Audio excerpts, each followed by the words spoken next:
thing is, you will never ever become rich working for somebody else. It's not. It's not designed that way. Trading time for money, also, right? You're gonna Never. lose every time. You're gonna lose every single time. All Just the crunch time. the numbers. Yep. All you gotta do is crunch the numbers, and it's never gonna work in your favor. Never. Yeah, we can agree to that. So the thing is, we have to make sure that we start diversifying our educational system in such a way that everybody's not going to go to college. Mm-hmm. The one thing that was really upsetting is they took out trade out of school. Remember when you went to school, they had. I'm sorry, I'm a product of it. See, but you And had so the was my child. opportunity. Yeah, And that's the thing. I make sure. Nah, before you go to college, I don't know. I'm maybe a little bit weird when it comes to that because I did have a trade in high school. And so when it was, it's my son's time to come through, like, nah, get a trade before you go to college or into the military because it just makes sense to me. Yes. Why wouldn't you have a trade or something that you do Exactly. to kind of run with? That's what they don't tell you. That's what they took out because you have people working in automotive, That's what he does. barbershop, Yeah. salons, Uh-huh. work. So what they did today, though, is they took the masses of them out, right? And then supplemented them with pockets and, like a little cluster here. So one school here will offer a few trades, but that's not going to be seen for like the other side of the county. Oh, wow. Yeah, so it'd be extremely not equally divided amongst the population in the counties. It's still there, so you can't Wow. necessarily say it's just erased, but it's not equally like opportune to everyone. And let me say this. Last week I read something and saw something actually the same day. They were saying that there is a 78,000 jobs related to automobile and motorcycle positions. Mm-hmm. They say we can't find enough people to do automotive work and motorcycle work because great money in it too. Great money, train you, all that. But you have to work in the elements. People want to work at home. Mm-hmm. Today's person doesn't want to work at all. And that's a problem. So I'm out here trying to milk this clock for these hours, and I ain't trying to do no more than 2 hours worth of work. I'm on your clock for 8. But you know how them attitudes get. I'm not doing no more than 2 hours worth of work, and I better not have a meeting today. You're right, but I know y'all get because y'all do that in my chair. Yep, you know that. Y'all sit there with your attitudes, neck get the rolling. I be like, well, damn. Yeah. I wish I could come to work and only work for 2 hours. Yeah, I mean, so again, but there's work out there and good work because the thing is, people complain about, I can't work one job and take care of myself, which is true. It's by design. So, but if you can go and in fact, the guys say you can make $75,000 to $85,000 starting working as an automotive assistant. And if you're into plumbing, electrician, he said you're looking at 6 figures. Yeah. Now, granted, it's not great work, but it's work that's necessary. I mean, it's work that never ends. Nope. Most of them are self-employed. Mm-hmm.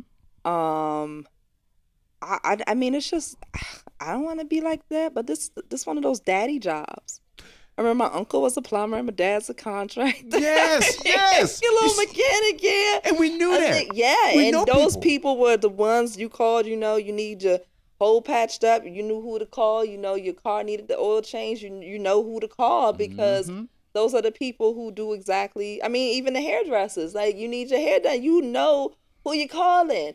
And in a world of today where everything's trying to get to a virtual setting, there are certain, I'm sorry, Jetsons, Meet the Jetsons, we're still looking for that little thing to put on the head where like the hair just changes itself. Because I'm retired, okay? I'm going to be all the way, kick me out of business, all that. Yep. Put that little thing on our head.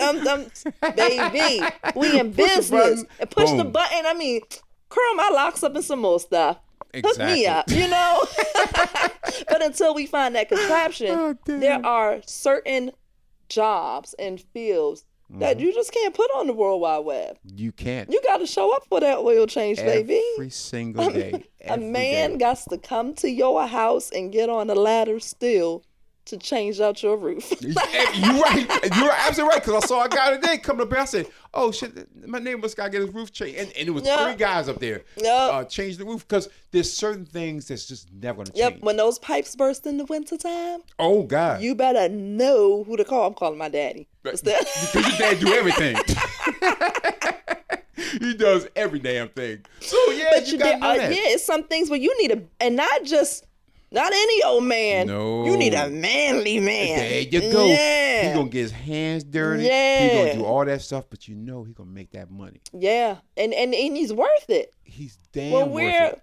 Where we're moving jobs away and basic retail jobs are being depleted, right? Because the worker, the need for the worker is diminishing, right? Yes.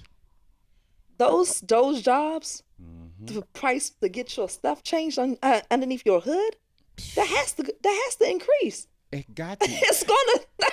and see, we have cars now. Let me go back to the 70s. When you change shit in your car in the 70s, you could see everything. Oh, there's this. Oh, there's that. And you can go in there and you can go get your spark plugs and get your change your own oil and pop your car up and do all that shit.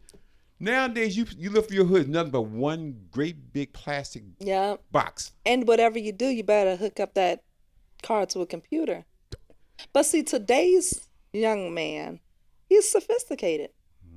He enjoys all that. Yes. Like, let me plug this into my computer, put my little earbuds in, get my little wrench out. They gonna, like, that's what they do. So, again, what we just said, just automotive-wise, why wouldn't you put in every school or in general, make sure that all the schools have access to it, automotive places. And at least all the vicinities, right? Yes. So where it's accessible to the communities. Exactly. So, something as basic as automotive. Nowadays we see, I think, because people don't want their children just in automotive, right? We see the Cisco, I think, coming in. Yes. Like the trays and stuff like that.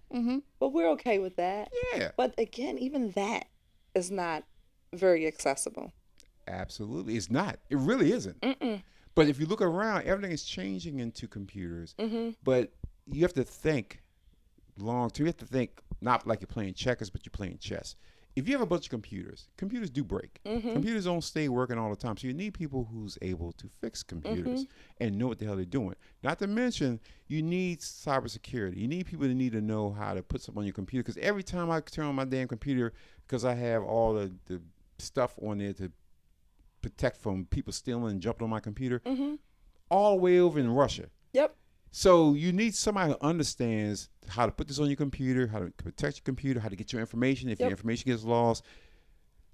I blame schools. You see these changes. You see all this stuff is happening, and you're not saying, well, let me go ahead and modify. Maybe not in the beginning. In the beginning, can you teach these kids how to read and write and make sure they stay up? Hone those skills, though. Hone those goddamn skills. How we not honing the skill? How we not honing reading? And that is scary. How you graduate and can't read or write. Or how you saying it's the mom's fault or the dad's fault, the parents' fault, y'all kid can't read. Like, no, they get that. That mom and dad actually understand that they failed their child. They get that. And they are actually sending their kid into the building and asking for help. And what are you doing as a school rather than passing them or passing them along? It's not my problem. Well, what you're going to make is society's problem. That's what it is.